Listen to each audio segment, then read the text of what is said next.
다시 한번 기도드리겠습니다. 하나님 아버지, 만물이 소생하는 생동의 계절, 이 봄철에 우리 주 예수 그리스도께서 사망을 이기시고 부활하신 놀라운 부활절을 이제 지난 주일 지내고 오늘도 우리 주님께서 부활하셔서 40일 동안 지상에 계시면서 제자들에게 자신의 몸을 나타내 보이시면서 당신이 확실하게 살아나셨다는 것을 만천하에 알리게 하라고 그렇게 보여주셨음을 생각하면서 오늘 엠마오의 두 제자에게 나타나신 주님의 그 모습과 그 말씀을 우리가 깊이 생각해보고 우리가 은혜를 받고자 하오니 주의 성령께서 이 시간에 이 심히도 연약한 종의 입술에 내 심령에 함께하여 주셔서 주님의 양무리들에게 진리의 양식을 먹이기에 부족함이 없는 충만한 은혜를 내려주시기를 원하옵나이다. 이 말씀을 통해서 감추어진 진리의 그 비밀을 우리가 깨닫는 시간이 되게 하여 주시고 하나님을 영화롭게 할 수 있도록 부활의 구주 예수 그리스도를 힘차게 증거하는 증인의 삶을 살 수 있도록 은혜 베풀어 주시옵소서. 주 예수 그리스도의 이름으로 기도하옵나이다. 아멘.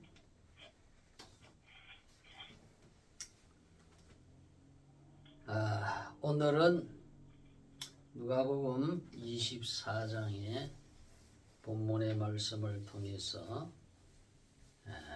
엠마오의 두 제자를 만나신 부활의 주님이란 제목으로 함께 저와 여러분이 은혜를 받고자 합니다.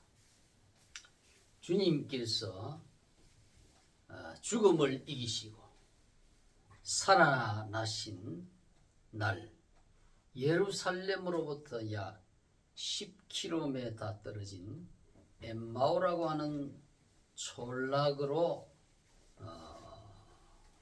두 사람의 제자가 길을 가고 있었습니다. 그때 부활하신 주님께서 그 두 제자 옆으로 같이 길을 가시면서 구약 성경을 근거로 해서 그리스도는 죽은 자 가운데서 다시 살아나야 되는 것이라 하고 깨우쳐 주시는 그러한 일이 여기에 기록되어져 있습니다. 예수님께서 길을 가시면서 그들에게 성경의 말씀, 메시아가 어떻게 지상에 와서 어떻게 고난을 받고 다시 살아나야 할 것이다 하는 그러한 주제의 말씀을 가르쳐 주신 것입니다. 그러니까 이 두 제자가 예수님으로부터 친히 이렇게 성경 공부를 길을 가시면서 이렇게 배움을 받았다는 거, 이게 큰 은혜죠. 특별한 은혜입니다. 그런데 이들에게 그 주님의 직접 구약 성경을 통해서 이렇게 메시아에 관한 그 말씀을 가르침 받을 때 이 제자들의 마음에 큰 감동이 일어나서 마음이 아주 뜨거움을 받았습니다. 그래서 이렇게 진리의 가르침을 받으면서 그들의 목적지인 자기들의 집이 있는 동네에 도착하여서 이제 주님께서는 그냥 그 마을을 이제 나는 행인이니까 지나가려고 했습니다. 그러나 제자들이 간절하게 주님께 건네서 함께 우리 집에 들어가서 날도 저물었으니 식사도 하시고 그렇게 쉬었다가 가시라고. 그렇게 하니까 주님께서 마지못해서 그들과 함께 들어가서 식사를 하게 됩니다. 그래서 그때 주님께서 그 떡을 떼어가지고 제자들에게 줍니다. 그때에 이 엠마오의 두 제자들이 비로소 떡을 주님께서 떡을 떼어 주실 때에 눈이 밝아져서 부활의 주님인 줄 알았더라. 할렐루야. 아멘. 그 순간 예수님은 그 자리에서 마치 연기처럼 사라졌습니다. 그래서 이 제자들이 깜짝 놀라서 아하, 우리에게 성경을 가르치신 그분이 바로 십자가에 사흘 전에 죽으셨던 그 주님이시구나. 그 주님이 이렇게 살아나서 우리와 함께 떡을 먹을 수 있는 그러한 육체로 부활했구나. 깜짝 놀라고 기쁘기도 해서 이미 날은 저물었는데 컴컴한 그 길을 다시 예루살렘을 향해서 이 주님의 부활의 놀라운 이 사실을 알리기 위해서 예루살렘으로 올라갔고 그들에게 제자들의 11사도가 있는 그 예루살렘의 집에 가서 주께서 과연 살아나시고 우리에게 나타나셨다. 그렇게 얘기를 한 그런 내용이 여기에 있습니다. 우리는 오늘 본문의 말씀을 통해서 저는 세 가지로 우리가 교훈으로 받을 것을 말씀을 하고자 합니다.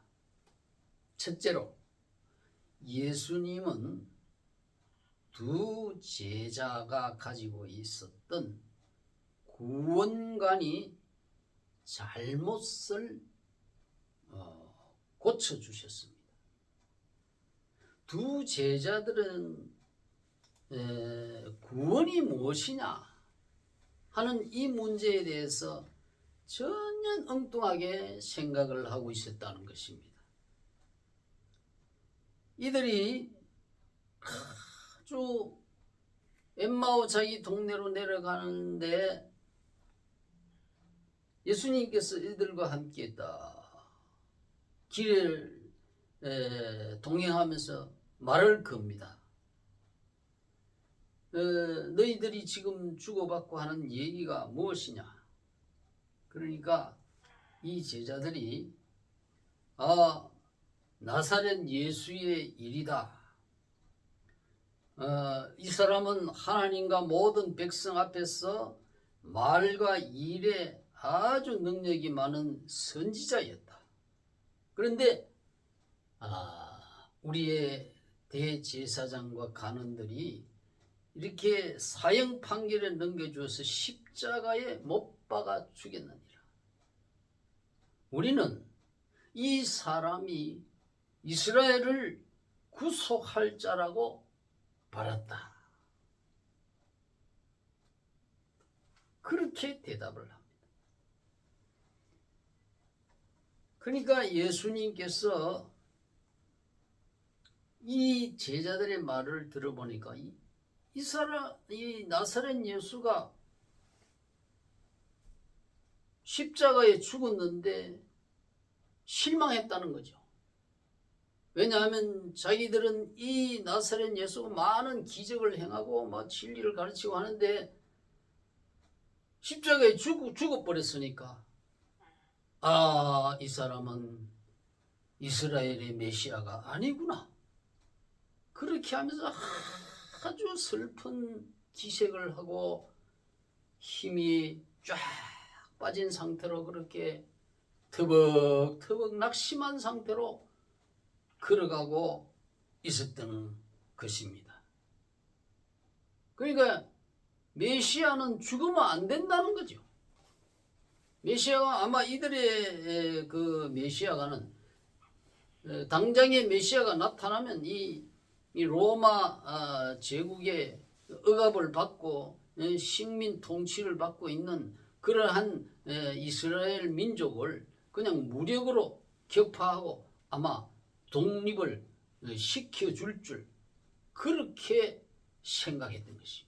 그것이 이스라엘의 구원인 줄 알았다. 그러니까 예수님의 답변이 뭐라고 하십니까?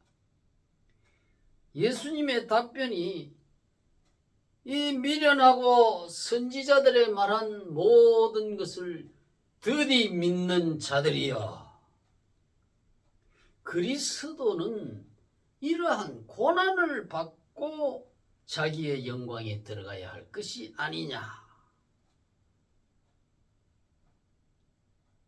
아주 구약 성경의 선지자들이 그리스도 즉 메시아는 먼저 고난 없이 이스라엘 백성을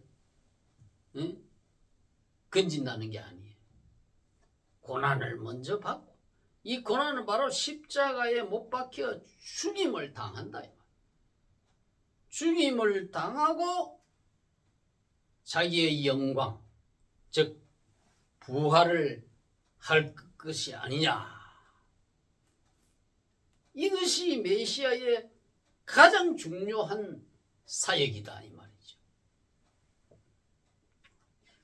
그러니까 이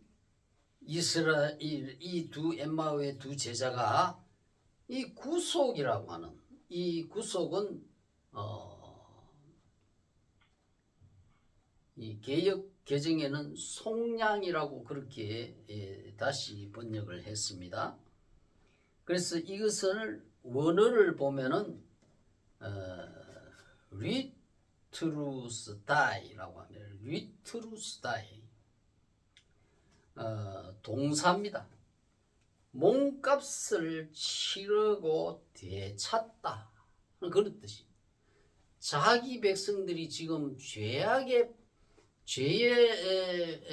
팔려가지고 완전히 마귀의 종이 됐고 사망의 종이 된 그런 사망의 노예 상태로 있는데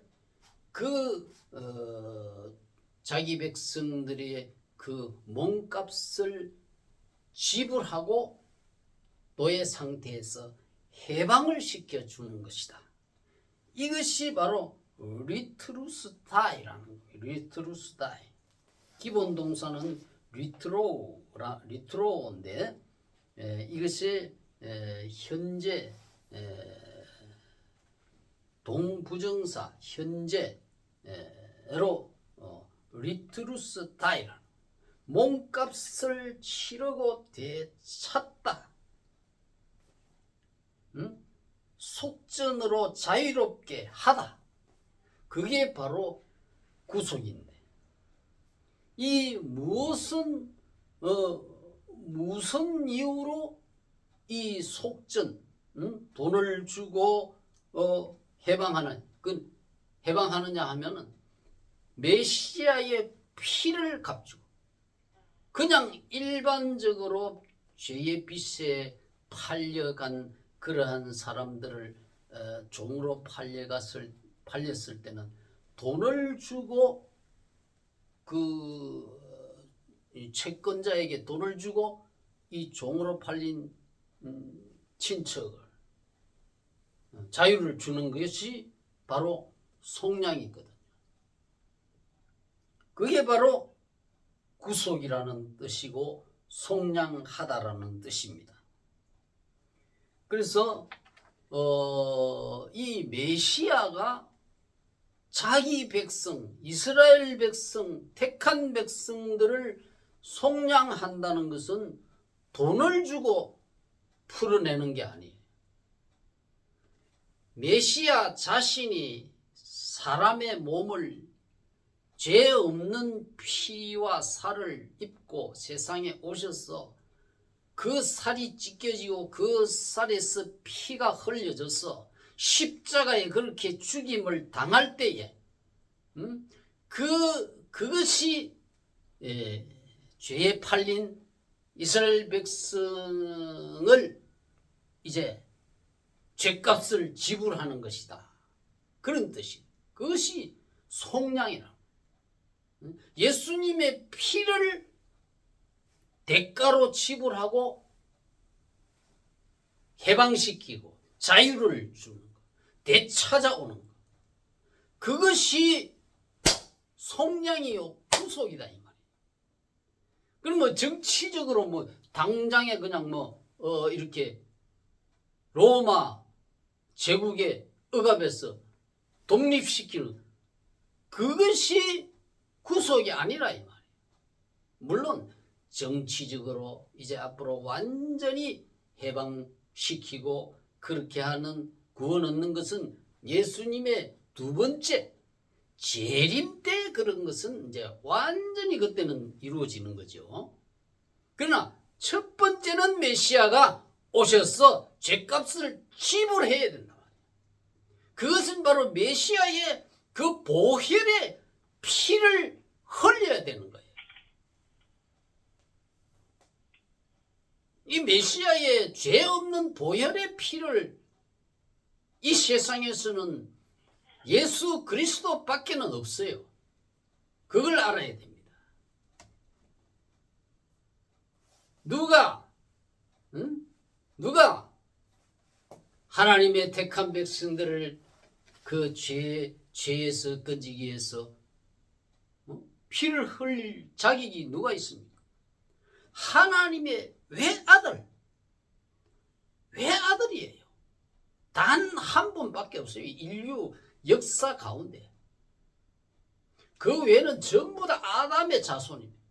죄인 아담의 피를 타고난 죄인들이기 때문에 그 피는 수억 명 흘려봐야 자기 죄도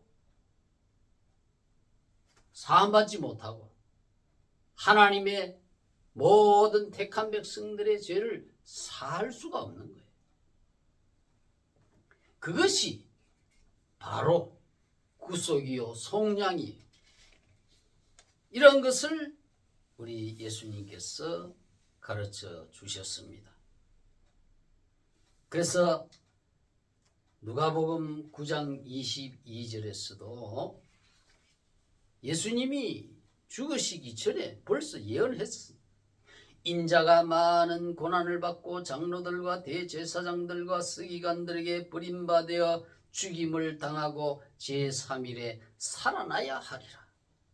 예수님께서 처음 아기 예수님으로 태어나셨을 때 마태복음 1장 21절에 보면 아들을 낳으리니 이름을 예수라 하라. 천사 가브리엘이 예수님의 이름을 이미 알려줬어요. 태어나면 예수의 이름을 예수라 하라. 마리아와 그 남편 되는 요셉에게 그렇게 말했습니다.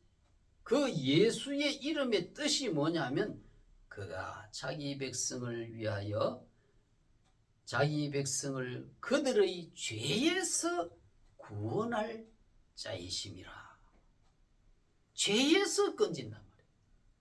죄 때문에 아담의 피를 타고난 모든 인생들의 그 죄 때문에 죽음이 오고 질병이 오고 불행이 오고 죽어서 또 지옥 가는 그러한 그 모든 저주가 왔다. 그래서 이 문제를 근원적인 문제를 해결해 해야 비로소 인간에게 구원이 이루어지는 거예요. 이 죄 문제 해결 없이 뭐 당장에 뭐 무력으로 예수님 뭐 로마 군대를 얼마든지 시험을 쓸 수 있죠. 천사와 함께. 하지만 죄 값을 메시아가 대신 지불하는 이 선행 과정이나 이 단 한 번의 속죄 제사가 없이는 하나님 앞에 모든 택한 백성들의 죄가 용서받지 못하는 거예요. 독립이 중요한 게 아니에요. 독립, 이스라엘의 정치적 독립이 중요한 게 아니에요. 먼저 너의 죄 때문에 이러한 죽음이 왔는데 이걸 죄 문제 해결해야 될 거 아니에요. 독립을 이루었다 합시다. 당장에 예수님의 그 죽음 없이 당장에 로마 군대를 쫓아냈다고 합시다. 예수님의 보혈이 흘려지지 않았으면 독립하면 뭐합니까? 죽어서 지옥 갈 건데. 그렇잖아요. 독립하면 뭐예요? 한 몇십 년 살다가 지옥으로 떨어질 건데. 그렇기 때문에 이 근본적인 문제를 예수님께서 해결해요. 그것이 바로 독립 이전에 예수의 보혈을 흘려 자기 백성들의 영원히 받을 저주를 해결해 주는 것. 그것이 바로 예수 그리스도 메시아의 속량이라 이 말.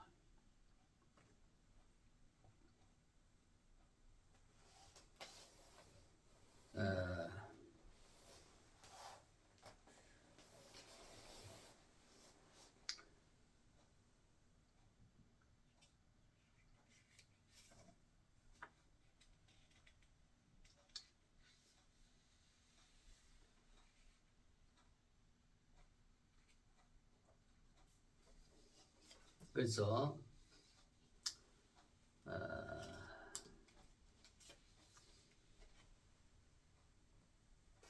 로마서 8장 29절에는 예수님께서 어떠한 일을 하시는가 그것을 말씀해 주고 있습니다. 하나님이 미리 아신 자들로 또한 그 아들의 형상을 본받게 하기 위하여 미리 정하셨으니, 미리 하나님이 예정해놨단 말이에요. 하나님의 택한 백성들을 미리 정해놓은 거예요. 임기응변적으로 갑자기 이 세상에 났다가 누가 전도하니까 내가 예수 믿어야 되겠다.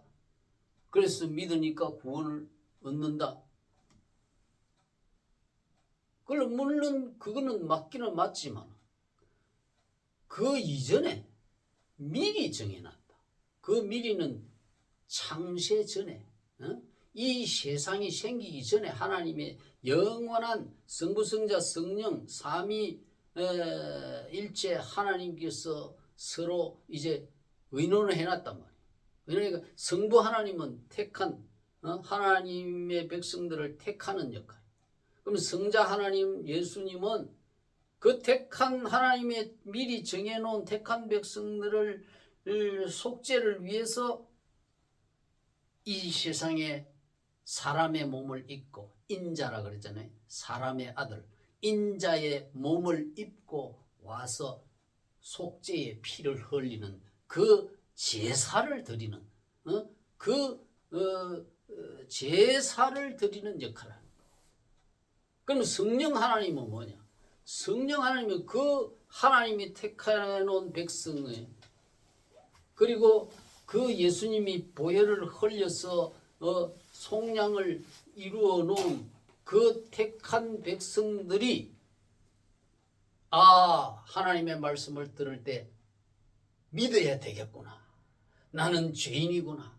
내 죄 때문에 이렇게 죽음이 왔고 질병이 왔고 늙는 것이 왔고 모든 이 세상에 불행이 왔구나. 그것을 깨닫고 하나님의 진리의 말씀을 하나님의 종들로부터 들을 때에 마음속에서 믿음을 일으켜서 예수님을 영접하게 하는 그 역할이 성령이 하는 역할이에요. 성령. 그래서 성부성자 성령 삼위일체 하나님이라 그 말이에요.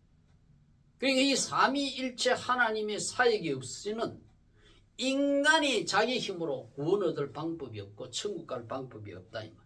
그래서 하나님이 미리 정하신 그 아들의 형상을 본받게 하기 위하여 미리 정했다. 예수를 믿고 이제 우리는 예수님을 본받는 그러한 생활을 해야 돼.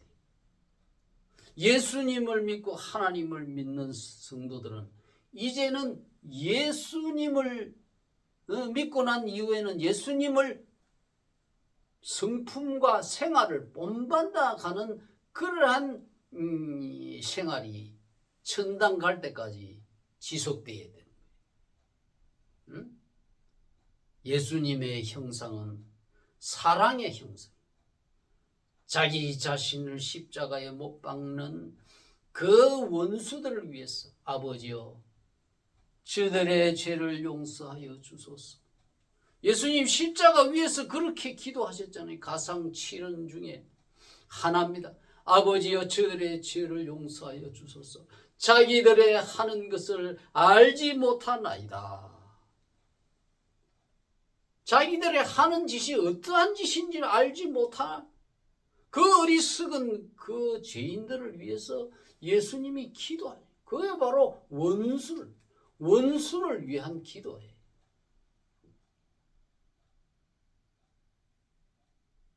그것이 예수님의 성품의 아름다운 형상이에요. 우리는 그냥 나를 못되게 하고 나를 비방하고 나를 모략하고 나를 중상하는 그런 자는 그냥 대갚아주려 하잖아요. 그러나 예수님은 원수를 위해서 기도해요. 원수를 위해서 기도하기 싫지요. 그러나 원수를 위해서 기도를 해요. 그 원수가 그 기도 받기에 합당하면 그 원수가 변화되고 그 원수도 복을 받고 그렇지만 그 원수가 그 기도대로 회개치 않고 변화되지 않고 그렇게 되면 그 사람이 기도한 그 기도가 다시 땅에 떨어지는 게 아니고 자기 자신에게 돌아온다. 그 축복이 자기에게 온다는 거예요. 그리고 예수님이 하신 말씀 있잖아요. 너희를 저주하는 자를 위해서 축복하고 너희를 모욕하는 자를 위해서 너희는 기도해라. 내 원수가 줄이면 먹이고 내 원수가 오른밤을 치면 왼밤을 돌려대라. 그것이 예수님의 형상이라 이 말이에요. 예수님은 육체의 형상을 본받으라는 게 아니에요. 육체가 젊고 미모가 있고 그게 아니에요. 예수님의 그 성품을 본받아라 이 말이에요. 예수님은 우리가 흠모할 만한 육체적인 그런 것이 아름다움이 없다 그랬어요. 야외 뼈가 드러날 정도. 예수님의 그 육체의 그 영적인 형상, 성품을 말하는 거예요. 그래서 이러한